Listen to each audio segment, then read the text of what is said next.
عن ابی ہریرہ رضی اللہ تعالی عنہ قال قال رسول اللہ صلی اللہ علیہ وسلم اذا ضیعت الامانۃ فانتظر الساعة قال کیف اضاعتها یا رسول اللہ قال اذا اسند الامر الى غیر اہلہ فانتظر الساعة رواہ البخاری و احمد و ابن حبان۔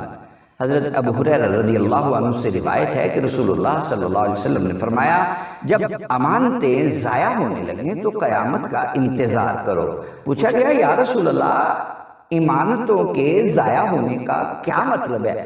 فرمایا جب معاملات امور نااہل لوگوں کو سونپے جانے لگیں تو قیامت کا انتظار کرو۔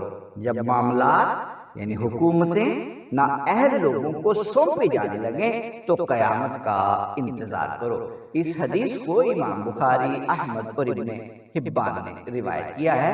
وقال الحافظ ابن حجر فی الفتح والمراد من الامر جنس الامور التي تتعلق بالدین كالخلافۃ والامارۃ والقضاء والافتاء وغیر ذلک۔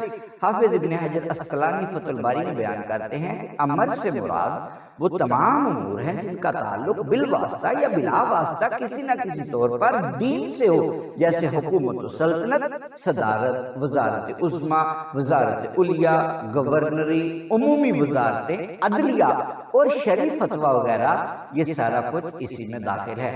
تو جب یہ سارا کچھ نااہلوں کے سپرد کر دیا جائے گا، فتویٰ باز نااہل لوگ ہوں گے یا گورنر نااہل ہوں گے، وزارت کرنے والے نااہل ہوں گے، وزارت علیٰ نااہل ہوگی، وزارت عظمیٰ نااہل ہوگی، صدارت نااہل ہوگی، تو پھر قیامت کا انتظار کرو۔